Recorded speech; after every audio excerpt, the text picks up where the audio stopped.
Hello, and welcome to another season of the Storied Arcs podcast. I am your co-host, Mike. And I'm your co-host, Alex. And today we've come with a very special treat. This is one that I think will serve as a zero episode for many future discussions. I hope so. Maybe not. I don't want to put too much pressure on it, but that's true. It will fall in line very much similar to Jeff Lemire. Our last zero episode with Jeff Lemire, in that it's a creator that I think we'd like to return to in some fashion down the line. Yeah. So today it is Ed Brubaker and Sean Phillips, and I've noticed I don't want to exclude. I just noticed on the cover that it's Elizabeth Breitweiser is also listed as a creator here. Yeah. So we'll get into her a bit. However, I don't want to overshadow her, but the creative partnership that we're focusing on for the zero episode is Ed and Sean, because they have done so much together. Yeah, they're super prolific, and the last season when we talked about Jeff Lemire. I know I'm a big Jeff Lemire fan, but for you, Mike, you said Jeff is your absolute favorite creator, number one for you, right? Yep. Yeah, and for me right now in comics, it is Brubaker and Phillips. Whatever they do, as soon as it's available to pre-order from my comic shop, I do. I put my order in. It doesn't matter what it is. I don't care what it's about. I'm buying everything they do from here into as long as they want to keep making comics, because I think they are absolute masters of their art, and I think they're the best noir writers in all of comics, which is interesting for me because I'm actually not a huge noir guy in other media. I've always meant to ask you that, because I don't hear you recommend anything else that's noir. No, I'm not a huge noir film fan, kind of prose novels, anything like that. But pretty much every I'm looking down the list here. Pretty much everything Brubaker and Phillips have done, all of their collaborations have some sort of noir bent to it. So yeah, and I think it's a genre that I like, possibly only in comic form. I don't know what it is. Something about the sequential art, the graphic art storytelling of a comic works for me for that kind of storytelling. Maybe it's the mood that's invoked by the art or whatever it is, which then one could ask, well, why doesn't a movie work for the same way? To which I wouldn't have an answer to. I don't know. I mean, I guess, yeah, if you go back to old noir movies, I probably like those, but now when I see noir movies, they feel affectatious. They feel like they're a cover band of old noir stuff. They're trying too hard, maybe. Yeah. And it's it's not even that it's bad. It's just I've heard this before and I've heard a better version of it already. Yeah. And so don't try to tell me something new, when it's a redux. But I will say that it doesn't feel that way for Ed and Sean. So I actually thought, I've always known that Ed and Sean are your favorites. And I was always thought, man, I should read more of them. But as I was prepping for this, I was like, I actually have read a little bit more of them than I realized. All right. But I had read their Captain America, or was that just one or the other? That's just Brubaker writing. That was just Brubaker as a writer. Okay. Yeah. That's Brubaker as a writer. Let's see. There's something else he did without Sean Phillips that I read. His Immortal Fist run, I think, from the big two. Then with Sean Phillips, I read Fatale, The Fade Out, read some of Criminal, not much. I have Reckless on my shelf, and now I'm reading Kill or Be Killed, and that barely scratches the list of. So it's that's one of the half. That's about half of their collaboration, yeah. But it's just breathtaking amount of content, and they're both Eisner winners. So let's just get into it. Sure. Well, yeah. I guess we'll talk about them first, and then we'll hone in on Kill or Be Killed. Yeah. We'll start with Ed Brubaker. I mean, Brubaker's he's a comic legend. He's worked for the big two and done like seismic work for them. At DC, he's probably best known for runs on Batman and Detective Comics and Catwoman, plus his book Gotham Central, which he co-wrote with Greg Rucka, with the majority of the art being done by Michael Lark. Gotham Central is a great book. It's a cool like Batman adjacent book. It follows the major crimes unit in the Gotham PD, and it's a really cool setup in that there are two shifts. There's a day shift and a night shift, and Brubaker and Rucka each wrote scripts for each of those shifts exclusively. So if it's one shift, it's it was a Rucka book, or it was That's other one cool. was a Brubaker book, and the times in which the two shifts overlapped, they were co-written by them because each one of them wrote the dialogue for their characters, which is a very cool setup. But that's a super awesome book. If you like a Batman story, that doesn't have Batman in it, but still really cool. Batman adjacent, Gotham Central is there. Over at Marvel, you mentioned Captain America, which is probably his most famous run over there.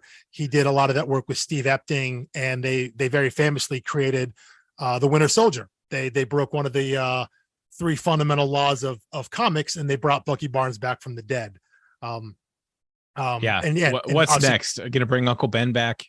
Well, yeah. So the three immutable laws of comics were that no one stays dead except Bucky, Jason Todd, and Uncle Ben. And I think it was in 2 out of 3 now. Yeah. Well, no, I think in 2006, all three of them came back at one point. Now the Uncle Ben turned out to be a version from a different universe, I think it was, but yeah, that was when they brought back Bucky as a Winter Soldier, and that's when Jason Todd came back officially as Red Hood. So yeah, you broke those three laws, and nothing's sacred in comics anymore. Shocking.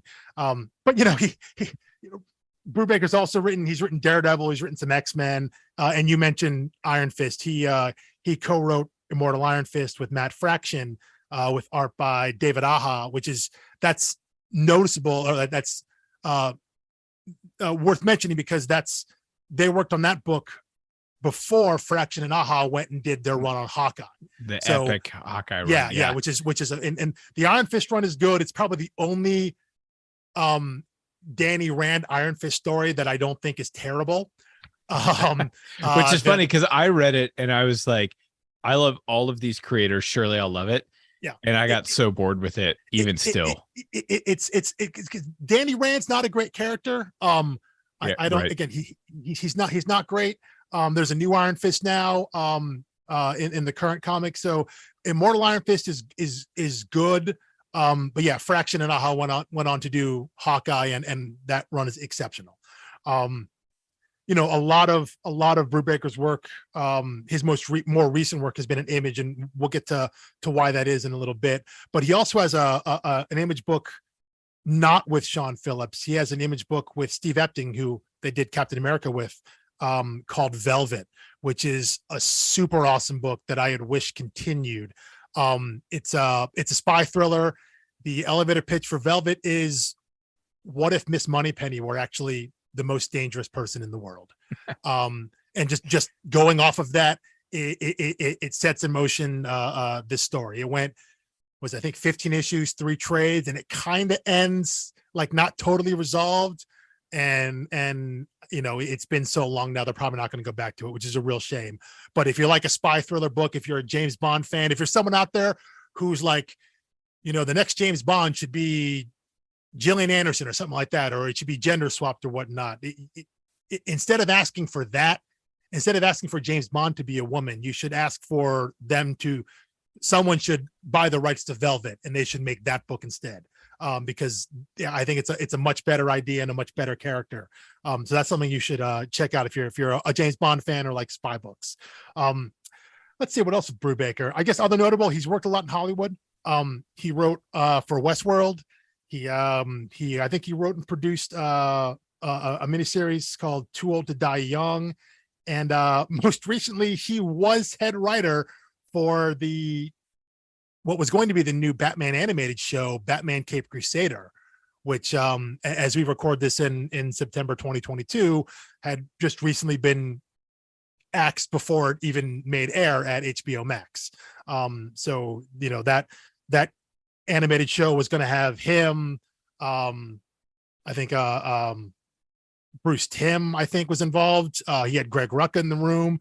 So like some of the people, I think Paul Dini might have been so basically some people who have written like the best Batman stories in the last like 30 years were working on this animated show, and HBO Max was like, nah, we're good. Which is so bizarre. Yeah, it's absolutely bizarre. And I've heard crazy good things about the Harley Quinn animated show. Oh yeah, the Harley Quinn show was hysterical, and so it's not like DC animation had been a problem at HBO Max, and so for this show to never even see the light of day is ridiculous. And again, it's not like you have some of the heaviest hitters in Batman's most recent history working on this show, writing on this show.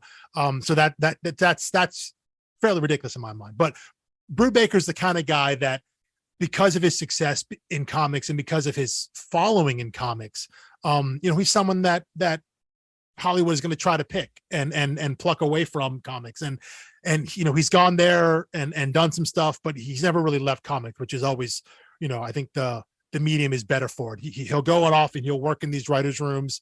He'll work on shows and things like that. He even had I think he had a cameo in The Winter Soldier. I think he's one of Bucky's handlers. Back when they're wiping his mind in present day. I think he had a cameo in there. But he's never really left comics, and hopefully he never does. Because right now he's doing too much good work with Sean Phillips. No, but I mean, I will say it's always, I find it to be a helpful pitch when I'm trying to sell someone to read a comic for the first time.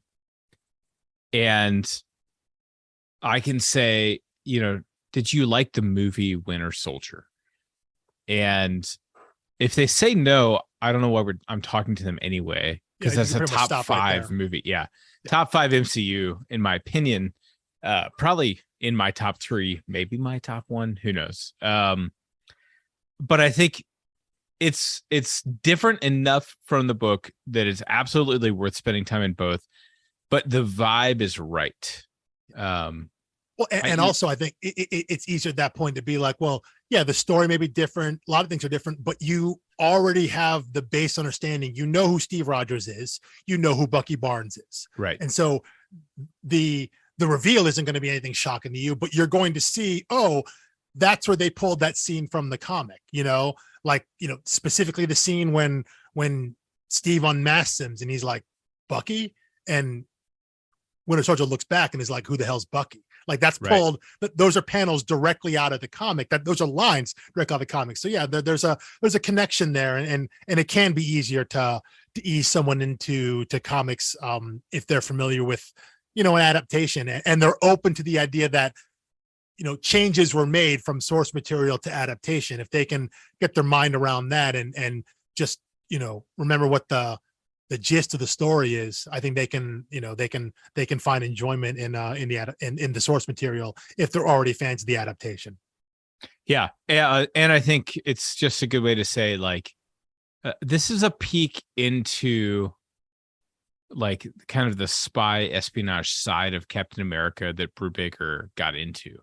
It was like, this is what a golden era hero does in the 21st century world. Yeah. And that was what the movie got right. They were saying, here's a man who processes the world in this way, but here's his context now, and he just doesn't have the grid for it. He needs to, rediscover that. And it takes a really talented writer. I mean, that's a great pitch to send someone off and write. But I think the way Brubaker delivered on it was just unparalleled. Yeah, it's great. It's outside of his work with Sean Phillips, it is probably the thing he is most well known for is his Captain America run, and specifically the Winter Soldier. I think that whole run is the thing where, in terms of his big 2 work, and he did great runs at DC, but that Captain America run I think is the best he's done at any of the big 2 for any of the books he's done. But I mean, to say he was the Batman writer succeeded by Jeff Loeb, which is another iconic, He was the Catwoman writer. He did Detective after Rucka. Captain America, he was preceded by Robert Kirkman. Yeah. And succeeded by Rick Remender. Daredevil, he picked up after Bendis. and was succeeded by Andy Diggle. Yeah. Uncanny X-Men follows Chris Claremont. Mhm. I'm sorry, Mhm. no amount of money would make me want to follow Chris Claremont on an X-Men book. They say you don't want to be the guy who follows the legend. You want to be the guy who follows the legend. Right. But yeah, no, so, this is he's a Hall of Famer. Brubaker is absolutely, he's one of the best there is, one of the best that's ever been. And his body of work, when you go back through, there are, not everything is it's impossible for everything to be great, but like his floor is so high that I think, if his name's on a book, it's going to be something that it's going to be quality. It's going to be worth reading. It may not be the greatest thing ever, but you're going to find stuff that's way, way, way, way worse. The quality that he produces and has produced for his whole career is just, it's kind of mind boggling how good he is and how consistent he is. I mean, here's one way to sum it up: 7 Eisners. Yeah. Yep. With like 7 more nominations. Oh yeah, he's one of those guys that if he puts a book out, his name's going to be there every year. Yeah, if he puts a book out, it'll probably be nominated in some category, one or the other. Doesn't always win, but yeah, if he's writing, he really doesn't do ongoing books anymore. Again, we'll get to why he's not, but yeah, if he puts a book out, him and Sean Phillips, they'll probably get nominated for something. Sean Phillips is a guy at this point where he's obviously best known for the work he does with Brubaker, but prior to them kind of getting together, he did a little work at Vertigo. Well, moving into his CV a little, he did a book called User, was a little mini series, which was pretty cool. He worked on Hellblazer, and he actually got hooked up with Brubaker on a series that Brubaker was doing with Michael Lark.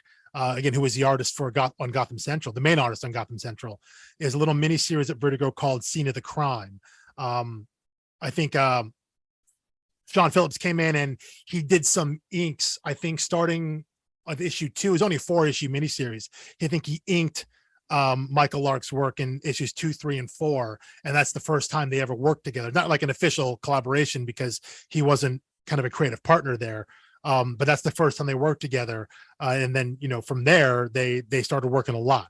But before that, Sean Phillips also did some Marvel work. Probably most notably, he did 2 volumes of Marvel Zombies with Robert Kirkman, who knows something about zombies.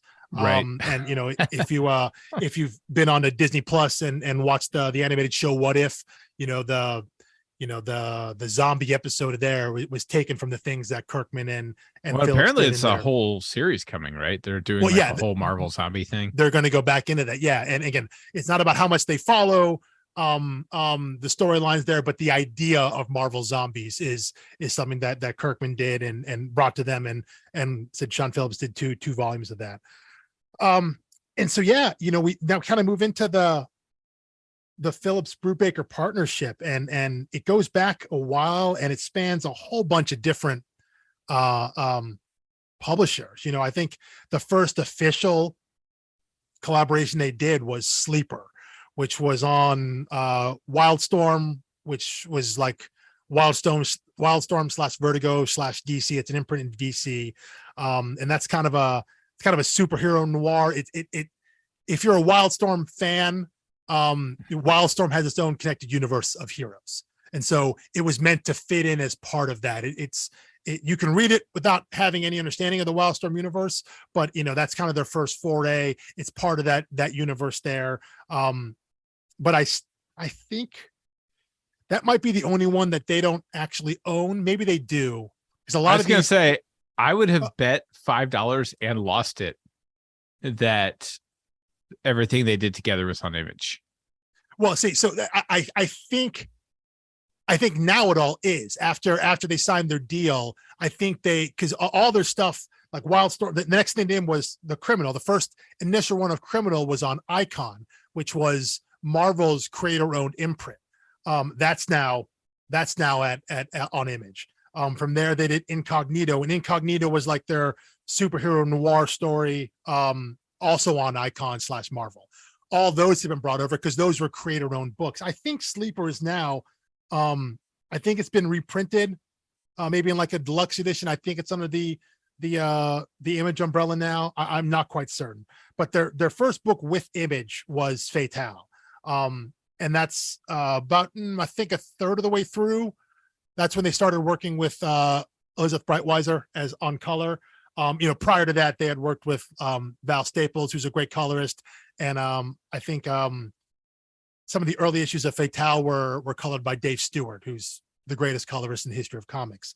But starting with Fatale, partway through, they began working with Breitweiser, and Fatale's it's like a superhero, a supernatural kind of like horror noir book. And not very long. It's like two trades, right? Oh no, it's more than that. I think it's like 20 or 30 issues. Actually, it's like 4 or 5 trades.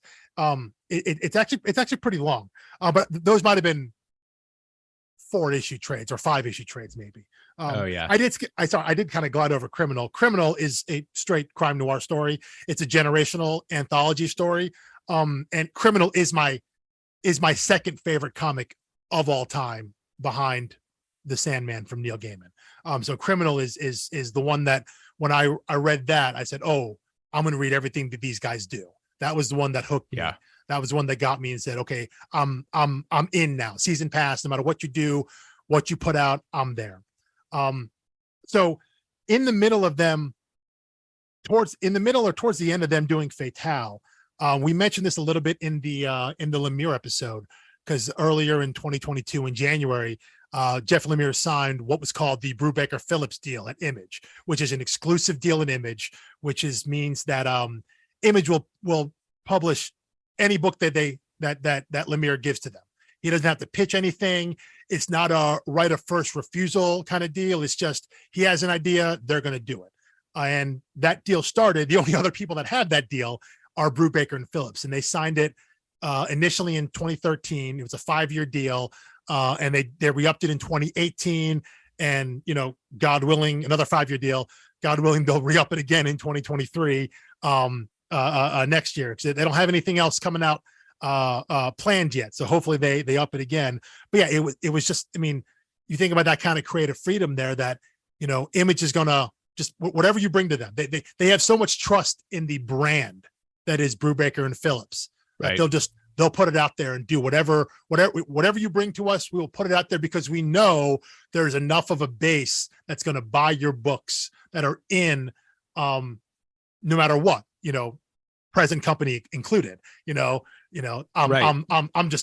already sold. So, well, I mean, I think the other thing is it shows a lot of trust in how prolific you are, because they spur each other on to create more content. Yeah, there are a lot of, I think, comic creators who, if they got that deal and they felt like, okay, between that and conventions, I can write 1 book a year. And, they prefer that slow, steady pace. They don't like the grind of the big 2, shipping, multiple titles by month or twice a month or monthly. But Brubaker and Phillips never go in the slow lane, it seems like. No. Like, it's one thing, and I think it's Sean always asking for work, right? Yeah. I think I mentioned this back when we talked about Tyler Jenkins in Grass Kings, about guys that are seemingly prolific and just kind of never miss deadlines, and something about maybe the style of art that they do. But yeah, one thing that Ed Brubaker has said repeatedly in interviews is that part of his motivation is he has to keep Sean busy, because he's sending script pages off, and he's getting pages back like way sooner than he expects. And he knows that if he doesn't keep writing, Sean's going to run out of stuff to draw. So he has to keep writing, keep sending up stuff to him to keep him busy. So that motivates him. And it's always like the writer is playing catch up to the artist, because Sean Phillips moves so fast. And I think that it's rare to see. You don't always see that, but it's someone who's just the dude just works, and his art is I absolutely love it. And as long as which is why I want them to keep working together as long as possible, because I think their stories are just great. And the first story, the first book. So this deal came about while they were already doing Fatale. So Fatale was already in the works. The first book to officially come out under this exclusive Image deal was the Fade Out, which again, they were working with they're working with Breitweiser on color there. And the Fade Out is a really cool kind of period piece. It's got that kind of murder mystery noir, Black Dahlia, Maltese Falcon. Yeah. Yeah, Black Dahlia, LA Confidential vibe. It's got that Blacklist Hollywood feel to it. It's got super cool vibes because it's from that era of Hollywood. And so that was the first official book released under this new deal. The next one that came out was Kill or Be Killed, the book we're talking about here, which is it's the sixth official collaboration between the two, and we'll come back to a little more details with Kill or Be Killed. After that, or I think maybe in between, I can't remember the exact timing, but they went back to Criminal after Criminal. I mentioned their first six collections of Criminal were all initially released under the Icon imprint at Marvel. All that came with them to Image. They were all republished. All the trades were republished under Image with new trade dress and cover and all that. And they went back and did two specials, Criminal specials, again with Breitweiser on color. They did a 10th anniversary special and then a Christmas special. And those eventually got collected into they were oversized issues. They got collected into the seventh trade of Criminal. They went back and did that. Then they kind of went back also into Criminal some more, which I was super hype about. They first did a little graphic novella, which was their first foray into this style they're in right now. It was called My Heroes Have Always Been Junkies. It's like a Criminal adjacent story. And that was the first kind of the first book in the current iteration of the creative team where Sean Phillips is being colored by his son, Jacob Phillips, which is, Jacob's a great comic artist in his own right. He's got a couple of books out at Image right now. Hold on a second here. I gotta look something up here. Sure. He has two books out. In Image. One is Newburn with writer Chip Zdarsky, which is a super cool book, and another book that's called That Texas Blood with writer Chris Condon. Both those are super cool books. So yeah, you got Jacob Phillips doing his own work and also coloring his dad, which has got to be pretty cool. They then went back and they did a whole other arc of Criminal, a whole other 12-issue arc of Criminal. And they haven't come back to it yet, which I'm hoping they do eventually. But there are no plans yet to go back to Criminal. My hope is when they sign a new deal with Image in 2023 and they announce we're going to do another arc of Criminal. Because again, it's an anthology series. They don't got to pick up any narratives. They can kind of pick and choose whenever they want to jump back into it. Right. And you don't have to relay the groundwork for a new anthology. Yeah, exactly. Yeah. So I'm hoping maybe they got a cool story in there somewhere and they can come back and jump into some more Criminal stories. But kind of finish up where they are right now. They did another original graphic novel called Pulp, which is kind of a Western noir feel to it. And their current series is Reckless, which is a series of graphic novels, like a Pulp Fiction kind of serial kind of dime store novel stories, following this kind of quasi private eye named Ethan Reckless. And there are 4 out right now. The 5th one will be coming out maybe around the time that this episode drops. But those are the 5 they have planned right now. And like I said, that brings us to pretty much the end of 2022, and they don't have any books planned for the future yet. So that's why I'm hopeful that they re-sign they re-up with Image and keep putting out more books, because I'll even take more of these Reckless books, because these books they're 90 some odd pages. They're hardcover. They're gorgeous. And they come out like every 6 months, like clockwork. I mean, they started doing it. And frankly, they're better bang for the buck than if you were spending $5 a month on a floppy. Oh yeah. And it took you 6 months to get a trade. These are like $20 and they're hardbound and they're 90 pages. Yeah. They're perfect. And it is interesting to see them kind of moving in that direction. Like I said, in this current iteration, it started with that little mini novella, which is like maybe it's only like 60-ish pages, that My Heroes Have Always Been Junkies, the Criminal novella. That was a standalone hardcover thing. And then they went back into the monthly and did 12 issues of Criminal again. But since then they've gone back and all the releases have been these these self-contained or self-contained original graphic novels, pulp and what would be 5 releases of Reckless. And so it's kind of cool to see them play in different formats and different release formats, different storytelling formats. Because even in reading Reckless, as you read it, there are what are effectively chapter breaks. You read through it and you can see, oh well, it's not so much that this would have been where an issue was, because it's not like every 22 pages there's a break, but as you read the book, there are breaks in the story as you're going through, and so you could see how it could have been maybe serialized and then collected, but just the idea that you say no, I'm just telling one story. Here's a complete story in this book, and it's going to be out. Is it every 6 months? I think it's every 6 months, even putting them out like clockwork. And knowing that the audience is going to be there, because again, crazy people like me are buying everything they put out no matter what. So yeah, that's where they are right now. And once this 5th Reckless book comes out, unless they announce something, I haven't seen anything in the Brubaker newsletter, which I'm a subscriber to. I haven't seen anything that announcing what's next after that. And I think part of that may have been because, he was working on this Batman show that's not going anymore, so I don't know what his comic work is. If he had been looking to take a break because he was supposed to be working on this Cape Crusader show, I don't know. But, that's, that kind of brings us to the end of the Brubaker Phillips collaboration there. It brings us current. Yeah, it brings us current. Yeah, we hope this is not the end. Yeah, that's true. It brings us current. There are 2 other smaller things that they did. There's an issue of Brubaker's Catwoman run, Catwoman 32, that Sean Phillips did, and they also did an Elseworlds one shot, which is really, really cool, called DC Comics Presents Batman Gotham Noir, which is a cool Elseworlds story about Bruce Wayne and Jim Gordon and all that.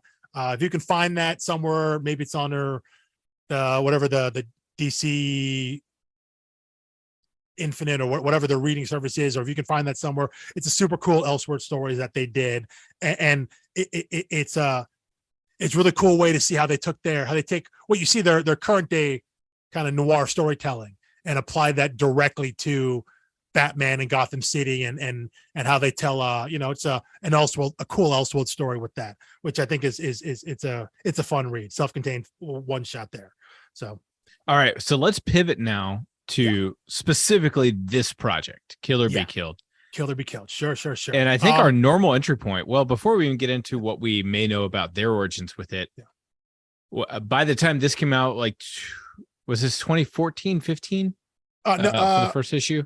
No, first issue, August 2016. Okay. Yeah. 2016, you probably didn't have any deliberation over whether to get this, how you found it. It had their names on it. Yeah. It was already on your auto pull list. Yeah. I probably saw, again, I'm working on the timing here. I'm pretty certain there was maybe not a teaser, but there was an announcement in the back matter of the Fade Out in those issues. I think towards the end of that, they're like, hey, okay, here's the next thing that we're working on. And so I knew it was coming down the line already. So it was just a matter of whenever it was ready to go, jumping on it. So yeah, at that point I was in. That's an interesting tease, because this has nothing at all in common with the Fade Out, aside from Brubaker and Phillips. Absolutely, yes. In the back matter there, one thing that Brubaker and Phillips do is that they put extra material in the single issues that only appear in the single issues. So there's like extra stories about some of the maybe relevant material. Like I think in the Fade Out, there were each one of the issues had an extra story written by like a guest writer about that era of Hollywood, that kind of golden age blacklist era of Hollywood, and some of the murder mystery there. I think the Kill or Be Killed stuff had stories about murder and vigilantes. Basically, there are things in the single issues because they want to entice people to buy the single issues. That stuff is not included in any of the trades or any of the collected editions. And they're always, it's an area for Brubaker just to like talk about, here's the things that I'm reading right now. Here are the shows that I'm watching. Here's the other things that I'm working on. And so he'll always tease the next book he's going to be working on. And again, at this point in time, that just implicitly meant the next book I'm working on with Sean Phillips. And so, yeah, the end of the Fade Out came, and he mentioned Killer Be Killed. So again, I knew it was coming down the line, and so it was just a no brainer for me to pick up. I ordered it as soon as it was available on previews. Yeah. And then I had eyed it, but the covers look so. I don't want to say anything offensive to you. They look so similar to Criminal, and Criminal to me was such a big daunting thing. I'm like, I don't know if I can pick up, Brubaker Phillips thing, if it's part of a big connected thing. And I just didn't pay attention to it. And now I'm just kicking myself. I'm like, I would have absolutely loved this and would have suffered through a lot fewer of the mediocre comics that I did suffer through at that time if I had gotten into Brubaker and Phillips just a tad earlier. Sure. That being said, I think I would have enjoyed reading this in single issue, but I love it in trade. It works really well in trade. A little I don't know, unorthodox. I mentioned that the first issue came out August 2016. It ran through June 2018. It's 20 issues. It's 4 trades, but it's 4-6-4-6 in terms of how the issues are collected, instead of 5 per, which is interesting. I don't know if that's. I mean, it feels deliberate, but like you would just think, well, the story arcs, I guess, are just as long as they need to be, and the way that they broke them were 4 issues, then 6 issues, then 4 issues, then 6 issues. It's normally is there a variance in the length of issue? I don't think so. Because trade 1 and trade 2 feel about the same thickness. So I was wondering if like the first run was like $3.99, and the second run was $4.99. That it dipped back down to $3.99 for some thinner ones. I'm like, surely no one would do that. I'm telling you right now, I'm looking at all 4 of them right now, and volume 2 and volume 4 are noticeably thicker. If you look them all in a row, you can tell that there's extra material there, an extra issue worth. So but yeah, no, it's let's see, did they keep hold of that? Let's see here. No, they're it's an unusual way to go, because your brain just breaks up 24 ways into just 4 times. So I think it's an interesting storytelling choice in terms of how they decided to break up their narrative. But it does read, it reads very well. I think they're one of those teams that their books read equally well, single issue, month to month, and collected in trade. I think there are definitely books and that read better one way or the other. And I think their material is strong any way you can get it. Again, they've kind of gotten out of the single issue monthly business for now, so it's less of an issue for them, less of a concern.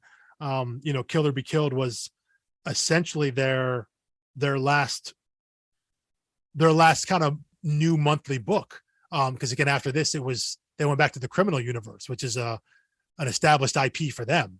So this was kind of the last book that they did on their own, creating kind of a new story, going out monthly single issue. So it's and to go back to it, and it's not that it wasn't successful. It was they decided to go in a different route in terms of their storytelling. They wanted to get out of, maybe it was getting out of the grind of the monthly writing and drawing and shipping demands, having to write. Maybe it's easier for Brubaker, or he's more comfortable writing one longer script than writing 5 shorter ones in terms of how to break a story.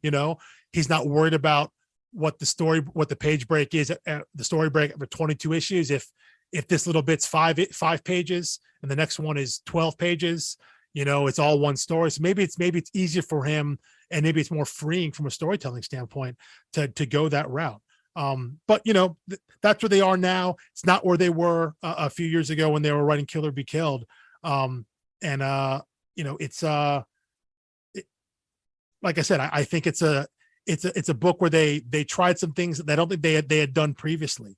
I think it's something that'll come up in our discussions of the volumes. One thing with the art that Sean Phillips did in Kill or Be Killed specifically was, hold on, I want to get the actual wording here. They were full bleed pages, meaning that he drew the art beyond. He specifically drew the art beyond the border of what he knew would be printed, which happens. It doesn't always happen. With it happens often in comics, but not all the time. But he wasn't worried about paneling around the edges, so the art runs all the way to the edge, and it gives this kind of claustrophobic feel as you're reading it, because there is no, which seems kind of oxymoronic, that the lack of panels around the edge you would think would make it feel more open, but because it feels like you're immersed in the story, you're immersed in the art there by having the image run all the way and beyond what you can actually see. It almost feels voyeuristic, Yeah. It almost feels like you're looking in on like you're peering in on this, because the illusion of the exterior panel, the illusion of the page, is almost like it's disappeared. And I think that adds to just kind of the vibe and feel of the story, which I think they're trying to get across in the tone and maybe the message they're trying to get in Kill or Be Killed. Yeah. Okay. So is there anything our listeners need to know about this book before we dive into volume 1? Let's see. I don't know. I think I think it's pretty self-explanatory, obviously. Yeah. So I guess it's maybe more of a sales pitch. I encourage people when I talk to them to tune in and out of the podcast based on things they want to read along with. Like, if you like Paper Girls, listen to Paper Girls. If Grass Kings isn't your thing, jump ahead to Underwater Welder, Kill or Be Killed. My hope is that we would become the kind of podcast that I have, that I listen to, where even when there's a guest I'm not interested in, or whatever, I just tune it in anyway.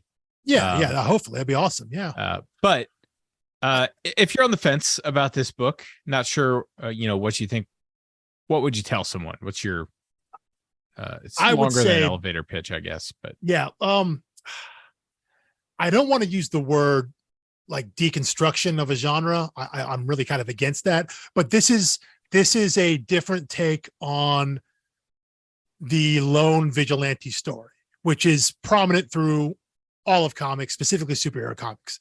Again, going back through Brubaker's, the things he's written, Batman, he's written Catwoman, he's written Daredevil.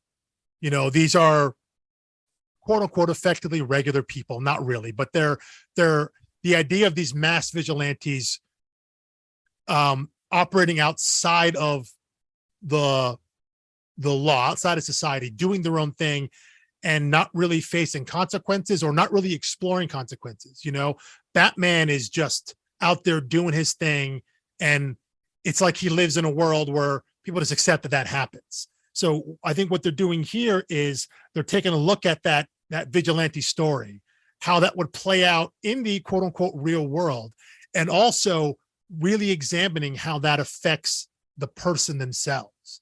A lot of times in longer runs of some of these superhero stories with these vigilante characters, every once in a while you'll get stories that where we're going to focus in on the psychological and emotional effect that this has. But that's like maybe one writer, one creative team does that, and you move on, and then in the next issue, Batman is just punching somebody because that's what Batman does. This book is diving in, and they're really going to explore what a world with a vigilante like this would be like. Someone without superpowers, like a regular dude going out there, taking things into his own hands. How does that affect him? How does that affect the people around him, the people that are close to, friends and family? And how does that affect the world at large? And you're gonna see how they build the story, kind of piece by piece, and watch the world expand and touch all these aspects that that give you a real rich and fulfilling understanding of this universe and this story. And so I think, anyone who's looking forward to it, it's not about vigilante. It's about a dude who's going out there and killing people. It's not really about that. That's what happens in the story. What it's about is what that does to a person. What kind of person would make that choice? What kind of person would believe he has to make that choice? And what kind of people would associate with a person like that? And it delves into all those topics.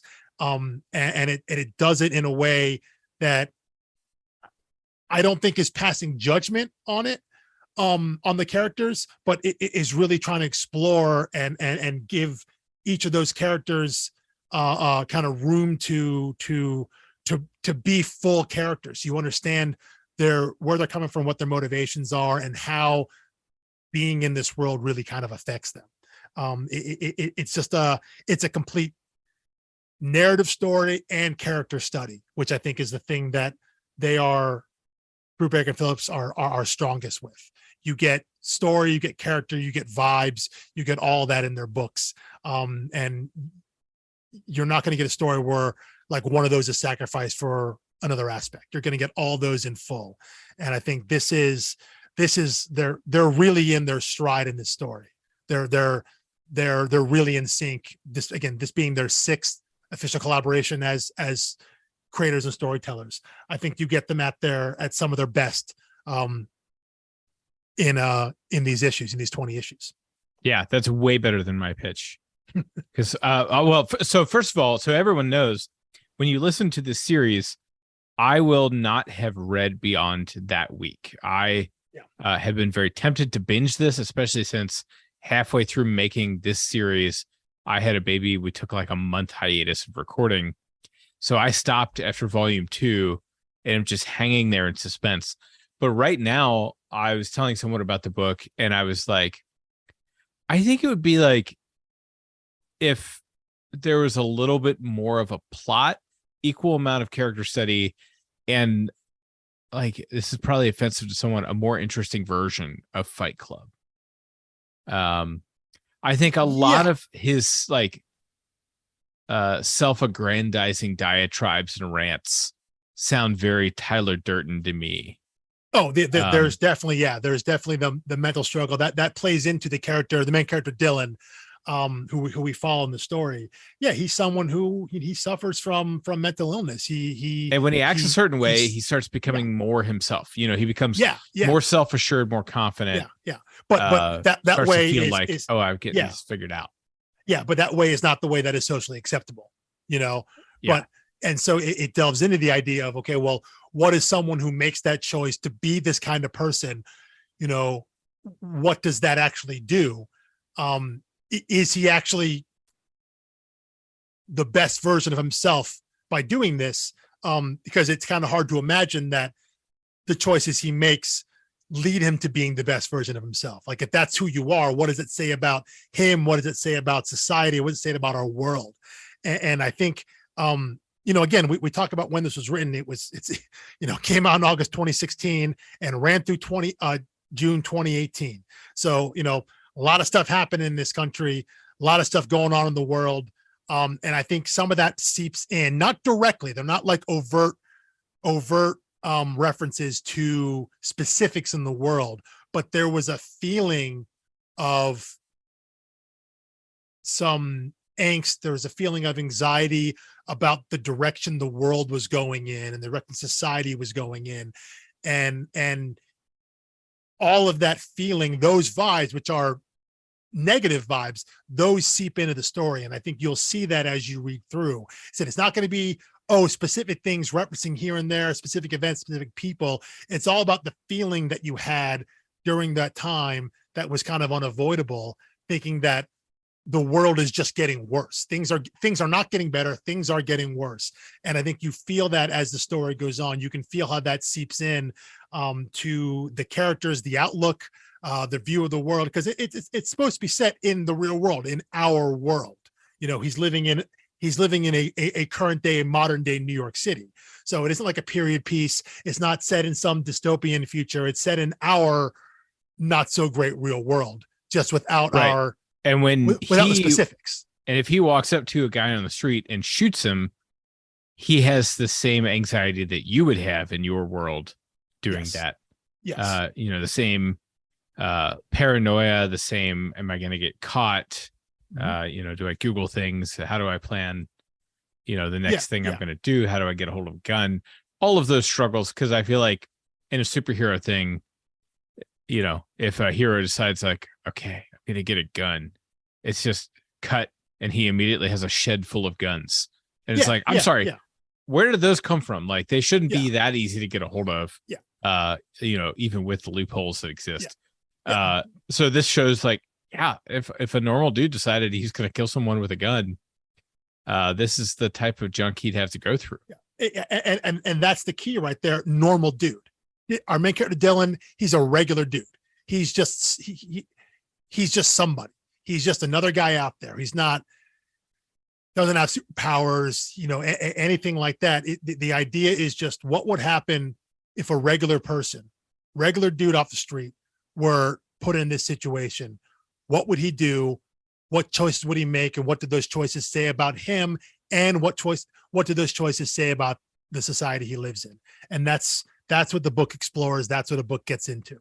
So if that's something that seems up your alley, then, I definitely suggest going out, getting Kill or Be Killed, local comic shop, library, wherever it is, and joining us for the next few weeks as we talk about this book, which I'm super excited to get into. Yeah. And at least in the Cincinnati Public Library system, can't speak to everyone. Digital copies are readily available in the Hoopla app. Yes, I'm sure that's the case everywhere. That's a decent reading experience. It's like Hoopla. It's fine. Great. If that's what's available to you, absolutely. I'm all about supporting public libraries. Again, this is the kind of book that will most likely be in stock at your local comic shop, wherever you are. They'll probably at least have volume 1 for you to check out.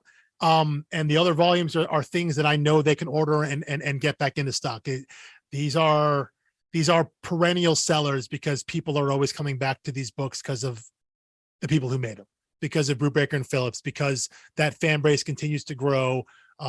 So I'd be shocked if you went to your local comic shop and they didn't at least have volume 1 for you to check out. And then if you like that and they don't have the other volumes, I'm sure they can get them for you. They can order them for you and have them so you can read along and get to the end of the series. So, and these are books you can find. In true Image fashion, first trade is $9.99. Absolutely. They can't beat it. You can dip your toe in the water. 120 pages, 12 cents a page. They want you to check these books out. They want to make it so people can get them and not feel like they're making some huge major investment. $10 for that first trade. Read it and you'll know pretty quickly. And I think there's a thing about specifically Brubaker and Phillips, the kind of vibe they put into their books, the kind of material you're going to read. And we should say, it's probably worth saying now that we're like an hour into this here, that this is a book for mature audiences. This is a book that has sex and violence and drug use. We got characters that are pretty screwed up and messed up. This is a book for mature audiences. You're going to know right away as you read the first issue, the first parts of the first trade, if this is the book for you. And if it's not, totally cool, but you're going to know pretty quickly. And at $10, you're not breaking the bank over it. If you get that first arc, get that first trade, and you find maybe it's not your cup of tea, but it's out there, it's available. If there's something that seems interesting to you, I think it's a great journey. It's a great story to embark on, and you make it all the way to the end. And with that, we will see you next week for our discussion of Kill or Be Killed, Volume 1. Thanks for tuning in today, and we hope to see you next week. Peace.